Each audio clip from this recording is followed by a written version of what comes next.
DK Suresh ಹೆಸರಲ್ಲಿ ಐಶ್ವರ್ಯ ಗೌಡ ವಂಚನೆಯನ್ನ ಮಾಡಿದ್ರು. ಆ ವಿಚಾರಕ್ಕೆ ಸಂಬಂಧಪಟ್ಟಂತೆ ಈಗ ಮಾಜಿ ಸಚಿವ ವಿನಯ್ ಕುಲಕರ್ಣಿಗೂ ಕೂಡ ಸಂಕಷ್ಟ ಶುರುವಾಗಿದೆ. ಮಾಜಿ ಸಚಿವರ ಹೆಸರು ಕೂಡ ಈ ಪ್ರಕರಣದಲ್ಲಿ ತಳ್ಕಾಕೊಂಡಿದೆ. ಅವ್ರಿಗೂ ಕೂಡ ಸಂಕಷ್ಟ. ವಿನಯ್ ಕುಲಕರ್ಣಿ ಬಳಸ್ತಾ ಇದ್ದಂತ ಈ ಬೆಂಜ್ ಕಾರನ್ನ ಈಗ ಸೀಸ್ ಮಾಡಲಾಗಿದೆ. ಐಶ್ವರ್ಯ ಪತಿ ಹರೀಶ್ ಗೌಡ ಹೆಸರಿನಲ್ಲಿದ್ದಂತ ಕಾರುಗಳು, ಐಶ್ವರ್ಯ ಗೌಡ ಬಳಿ ಇದ್ದಂತ 4 ಕಾರುಗಳನ್ನ ಈಗ ಪೊಲೀಸರು ವಶಕ್ಕೆ ಪಡೆದಿದ್ದಾರೆ. ವ್ಯವಹಾರಿಕ ಸಂಬಂಧಕ್ಕೆ ಈ ಸಾಕ್ಷಿಯಾಗಿದ್ದಂತ ಕಾರನ್ನ ಸೀಸ್ ಮಾಡಲಾಗಿದೆ. ವಿನಯ್ ಕುಲಕರ್ಣಿ ಬಳಕೆ ಮಾಡ್ತಾ ಇದ್ದಂತ ಕಾರು, ಅಲ್ಲಿ ಗಮನಿಸ್ತಾ ಇದೀವಲ್ಲ ಬೆಂಜ್ ಕಾರು, ಆ ಕಾರನ್ನ ಈಗ ಸೀಸ್ ಮಾಡಲಾಗಿದೆ. ಐಶ್ವರ್ಯ ಗೌಡ ಉಡುಗೊರೆಯಾಗಿ ವಿನಯ್ ಕುಲಕರ್ಣಿಗೆ ಈ ಕಾರನ್ನ ಕೊಟ್ಟಿದ್ರು ಅನ್ನುವಂತ ವಿಚಾರ.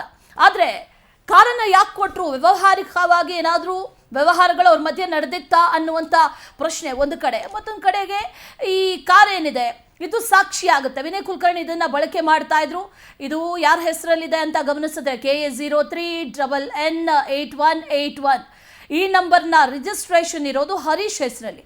ಐಶ್ವರ್ಯ ಗೌಡ ಪತಿ ಹರೀಶ್ ಗೌಡ ಹೆಸರಲ್ಲಿ ಈ ಕಾರು ರಿಜಿಸ್ಟರ್ ಆಗಿರೋದು, ನೋಂದಣಿ ಆಗಿರೋದು. ಆದರೆ ಬಳಸ್ತಾ ಇದ್ದಿದ್ದು ವಿನಯ್ ಕುಲಕರ್ಣಿ.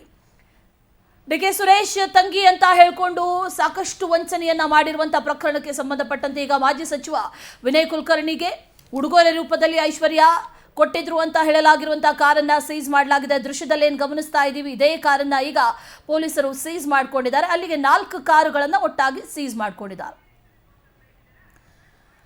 ಮತ್ತೊಂದಕ್ಕೆ ಇನ್ನಷ್ಟು ಡೀಟೇಲ್ಸ್ ಅನ್ನ ನೀಡ್ತಾರೆ ನಮ್ಮ ಪ್ರತಿನಿಧಿ ವೀರೇಶ್, ನೇರ ಸಂಪರ್ಕದಲ್ಲಿ ಜಾಯಿನ್ ಆಗಿದ್ದಾರೆ. ವೀರೇಶ್, ಇವರಿಬ್ಬರ ಮಧ್ಯೆ ಒಂದಷ್ಟು ವ್ಯವಹಾರಿಕವಾಗಿ ಡೀಲ್ ಆಗಿತ್ತು ಅಥವಾ ವ್ಯವಹಾರಿಕವಾಗಿ ಒಂದಷ್ಟು ನಡೆದಿತ್ತು ಅಂತ ಹೇಳೋದಕ್ಕೆ ಸಾಕ್ಷಿ ಅಂತ ಹೇಳಿದ್ರೆ ಈ ಕಾರು. ಈಗ ಕಾರನ್ನ ಸೀಸ್ ಮಾಡಿದ್ದಾರೆ ಪೊಲೀಸರು.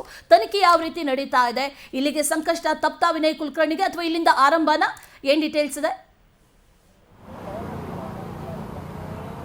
ಖಂಡಿತ ಅಶ್ವಿನಿ, ಈಗಾಗಲೇ ಏನು ಗೋಲ್ಡ್ ಶಾಪ್ ಮಾಲೀಕರಿಗೆ ಏನು ಡಿಕೆ ಸುರೇಶ್ ತಂಗಿ ಅಂತ ಹೇಳ್ಕೊಂಡು ಏನು ಕೋಟಿ ವಂಚನೆ ಪ್ರಕರಣಕ್ಕೆ ಸಂಬಂಧಪಟ್ಟಂತೆ ಈಗಾಗಲೇ ಐಶ್ವರ್ಯ ಗೌಡ ವಿರುದ್ಧ ಏನು ನಗರದಂತ ಮತ್ತು ಜಿಲ್ಲೆ ಸೇರಿದಂತೆ ಸುಮಾರು 5ಕ್ಕೂ ಹೆಚ್ಚು ಪ್ರಕರಣಗಳು ಕೂಡ ಈಗಾಗಲೇ ದಾಖಲಾಗಿರುವಂಥದ್ದು. ಮತ್ತು ಈಗಾಗಲೇ ಈ ಪ್ರಕರಣದಲ್ಲಿ ಪ್ರಮುಖ ಆರೋಪಿ ಏನು ಐಶ್ವರ್ಯ ಗೌಡ ಡ್ರೈವರ್ ಮತ್ತು ಬೇರೆ ಪ್ರಕರಣದಲ್ಲಿ ಕೊಲೆ ಪ್ರಕರಣದಲ್ಲಿ ಆತ ಆರೋಪಿ ಆಗಿದ್ದ. ಆ ಸಂದರ್ಭದಲ್ಲಿ ವಿನಯ್ ಕುಲಕರ್ಣಿ ಅವರಿಗೂ ಕೂಡ ಆ ಸಂಪರ್ಕದಲ್ಲಿದ್ದ ಅನ್ನೋ ಒಂದು ಮಾಹಿತಿ ಮೇರೆಗೆ ಈಗಾಗಲೇ ಮತ್ತಷ್ಟು ಸಂಕಷ್ಟ ಈಗಾಗಲೇ ವಿನಯ್ ಕುಲಕರ್ಣಿಗೆ ತಂದೊಡ್ಡಿರುವಂಥದ್ದು. ಮತ್ತು ಈಗಾಗಲೇ ಈ ಒಂದು ಪ್ರಕರಣದಲ್ಲಿ ಏನು ವಂಚನೆ ಪ್ರಕರಣದ ಹಣದ ಮೂಲಕ ಅವರು ಕಾರ್ ತೆಗೆದುಕೊಂಡು ಏನು ವಿನಯ್ ಕುಲಕರ್ಣಿಗೆ ಕೊಟ್ಟಿದ್ರು ಅನ್ನೋ ಒಂದು ಆರೋಪ ಇದೀಗ ಕೇಳಿಬಂದಿತ್ತು. ಮತ್ತು ಅದಕ್ಕೆ ಸಂಬಂಧಪಟ್ಟಂತೆ ಈಗಾಗಲೇ ಸಾಕ್ಷಿಯಾಗಿ ಮತ್ತೊಂದು ಕಾರನ್ನು ಈಗಾಗಲೇ ಪೊಲೀಸರು ಸೀಸ್ ಮಾಡಿರುವಂಥದ್ದು. ಸದ್ಯಕ್ಕೆ ಈಗಾಗಲೇ RR ನಗರ ಪೊಲೀಸ್ ಠಾಣಾ ವ್ಯಾಪ್ತಿಯಲ್ಲಿರುವಂಥ ಈ ಒಂದು ಕಾರು, ಯಾಕಂದರೆ ಈಗಾಗಲೇ ದೃಶ್ಯಾವಳಿಗಳಲ್ಲಿ ನೋಡ್ತಿರ್ಬೋದು ಏನು ಐಶ್ವರ್ಯ ಗೌಡ ಅವರು ವಿನಯ್ ಕುಲಕರ್ಣಿ ನಡುವೆ ಒಂದು ವ್ಯವಹಾರ ಇತ್ತು ಅನ್ನೋದಕ್ಕೆ ಮತ್ತೊಂದು ಉದಾಹರಣೆಯಾಗಿ ಈಗಾಗಲೇ ಆ ಕಾರ್ ಸೀಸ್ ಅಂತಲೇ ಹೇಳ್ಬೋದು. ಯಾಕಂದರೆ ಐಶ್ವರ್ಯ ಗೌಡ ಮತ್ತೊಂದು ಕಾರ್ ಸೀಸ್ ಮಾಡಿರುವಂಥ ಪೊಲೀಸರು ಸದ್ಯಕ್ಕೆ ಈಗಾಗಲೇ ಈ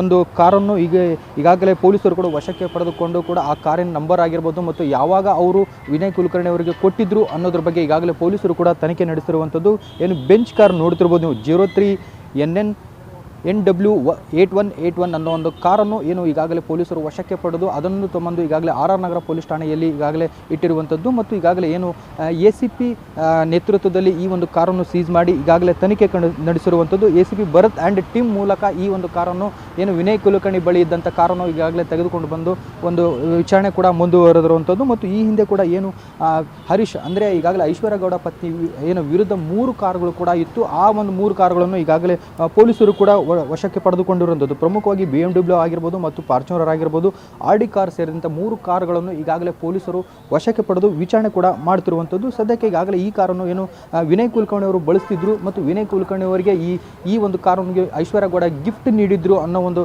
ಮಾಹಿತಿ ಇದೀಗ ಲಭ್ಯವಾಗಿರುವಂಥದ್ದು. ಸದ್ಯಕ್ಕೆ ಈಗಾಗಲೇ ಇದೀಗ ವಿನಯ್ ಕುಲಕರ್ಣಿ ಬಳಿ ಇರುವಂಥ ಈ ಕಾರನ್ನು ವಶಕ್ಕೆ ಪಡೆದು ವಿಚಾರಣೆ ಕೂಡ ಮಾಡುತ್ತಿರುವಂಥದ್ದು. ಸದ್ಯಕ್ಕೆ ಸುಮಾರು 60 ಲಕ್ಷ ಮೌಲ್ಯದ ಈ ಕಾರನ್ನು ಗಿಫ್ಟ್ ಆಗಿ ನೀಡಿದ್ರು ಅನ್ನೋ ಒಂದು ಮಾಹಿತಿ ಈಗಾಗಲೇ ಇದೀಗ ಒದಗಿ ಬಂದಿರುವಂಥದ್ದು. ಮತ್ತು ಅದಕ್ಕೆ ಸಂಬಂಧಪಟ್ಟಂತೆ ಏನು ACP ಭರತ್ ರೆಡ್ಡಿ ನೇತೃತ್ವದಲ್ಲಿ ಈ ಕಾರನ್ನು ವಶಕ್ಕೆ ಪಡೆದು ಈಗಾಗಲೇ ವಿಚಾರಣೆ ಮಾಡುತ್ತಿರುವಂಥದ್ದು. ಸದ್ಯಕ್ಕೆ ಐಶ್ವರ್ಯ ಗೌಡ ವಿರುದ್ಧ ಈಗಾಗಲೇ 4-5 ಪ್ರಕರಣಗಳು ಕೂಡ ದಾಖಲಾಗಿರುವಂಥದ್ದು. ಸದ್ಯಕ್ಕೆ ತನಿಖೆ ಕೂಡ ನಡೀತಿರುವಂಥದ್ದು. ಇನ್ನೇನು ಐಶ್ವರ್ಯ ಗೌಡಗೆ ಸಂಬಂಧಪಟ್ಟಂತೆ ಮತ್ತೊಂದು ಪ್ರಕರಣ ಏನು ದಾಖಲು ಮಾಡ್ಕೊಳ್ತಾರೆ, ಯಾಕಂದರೆ ವಂಚನೆ ಪ್ರಕರಣದಲ್ಲಿ ತೆಗೆದುಕೊಂಡಂಥ ಹಣದಲ್ಲಿ ಅವರು ಗಿಫ್ಟ್ ನೀಡಿದ್ರ ಅಥವಾ ಬೇರೆ ಯಾವುದರಿಂದ ಇವರು ಹಣದ ಮೂಲಕ ದುಡ್ಡು ಕೊಟ್ಟಿದ್ರು ಅಥವಾ ಏನಾದ್ರು ಗಿಫ್ಟ್ ಯಾವ ರೀತಿ ಕೊಟ್ಟರು ಅನ್ನೋದ್ರ ಬಗ್ಗೆ ತನಿಖೆ ಬಳಿಕ ಗೊತ್ತಾಗಬೇಕಾಗಿದೆ Ashwini. Right Veeresh, thank you ಡೀಟೇಲ್ಸ್ಗೆ.